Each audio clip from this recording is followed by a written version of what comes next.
Bismillahirrahmanirrahim. Assalamualaikum warahmatullahi wabarakatuh. Alhamdulillahirabbil alamin wa bihi nasta'in ala umuri dunya waddin. Wassalatu wassalamu ala asyrofil anbiya'i wal mursalin wa ala alihi wa sahbihi ajmain, amma ba'du. Yang saya hormati selaku dosen pengampuh mata kuliah Filsafat Dakwah, Bapak Studi Rijal LKMAG. Kita doakan semoga beliau dipanjangkan umurnya, dimurahkan rezekinya, dan dimudahkan segala urusannya. Amin amin ya rabbal alamin. Serta yang saya cintai, yang saya banggakan pula teman-teman seperjuanganku kelas 3D jurusan manajemen dakwah. Semoga teman-teman diberikan panjang umur, diberikan sehat walafiat, serta dimudahkan segala urusannya. Amin amin ya rabbal alamin.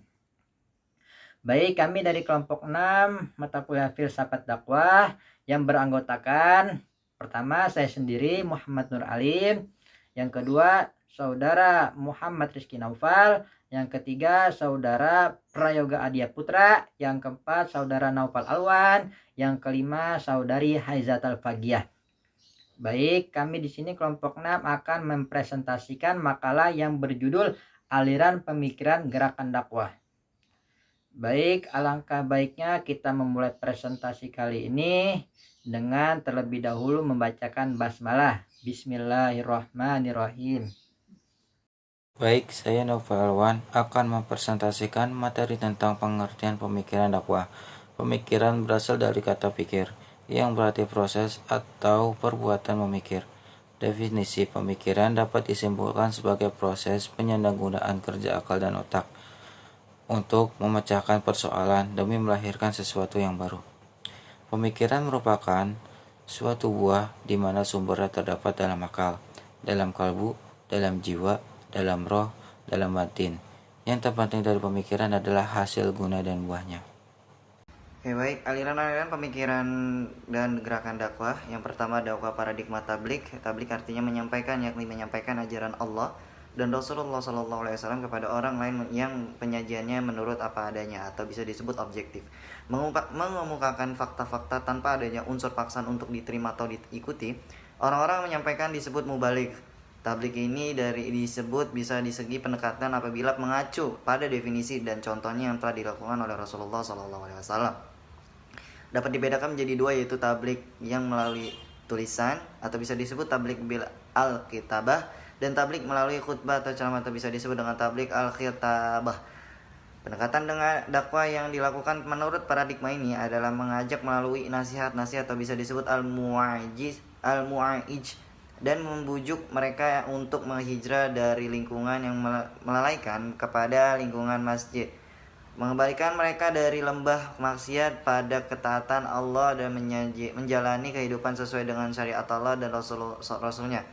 Dalam hubungan mereka dengan Allah maupun dengan sesama makhluknya, pendekatan ini bisa disebut dengan dikenal dengan sebutan bayan atau bisa disebut penjelasan.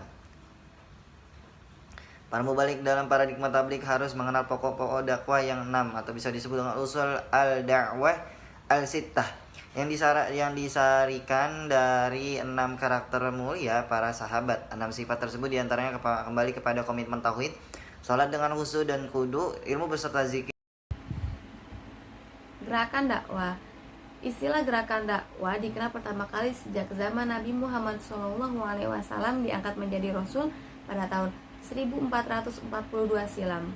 Berkat gerakan dakwah yang dipimpin oleh Nabi tersebut, Islam menjadi tersebar di seluruh dunia dan tak terkecuali di bumi Nusantara yang Allah takdirkan mayoritas penduduknya menjadi muslim terbesar di zaman ini.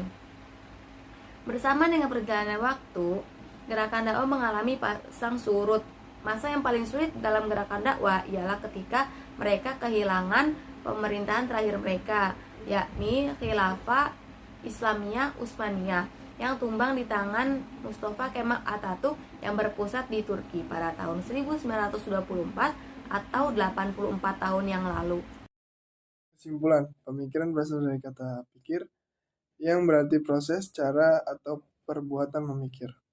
Pemikiran menurut Samsul Nizar dapat diartikan sebagai upaya cerdas dari proses kerja, akal, dan kalbu untuk melihat fenomena dan berusaha untuk mencapai penyelesaian secara bijaksana. Sedangkan menurut Prespojo, pemikiran adalah aksi yang menyebabkan pikiran mendapatkan pengertian baru dengan perantara hal yang sudah diketahui.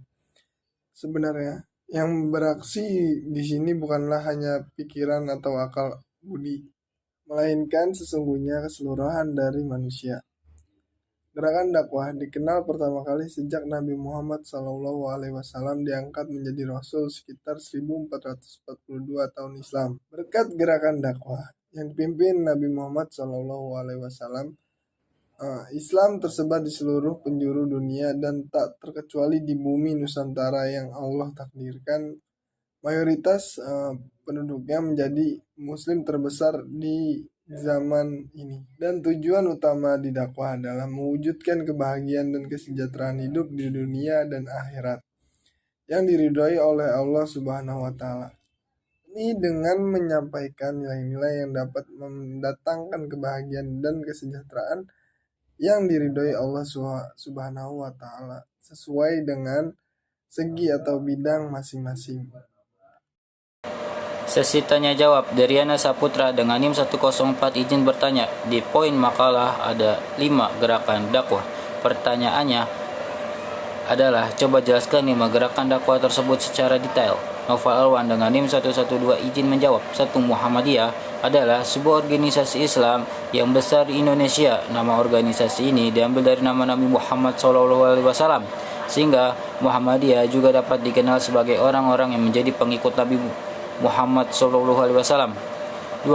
Semua ulama di Indonesia sepakat Ahmadiyah adalah suatu kelompok di luar Islam. Keputusan ini semakin diperkuat dengan fatwa Rabitah Alam Al-Islami atau Liga Dunia Muslim. Setidaknya ada 2 hal yang membuat ajaran Ahmadiyah menyimpang dari akidah Islam. Pertama, kelompok ini meyakini adanya Nabi setelah Muhammad SAW, yakni Mirza Ghulam Ahmad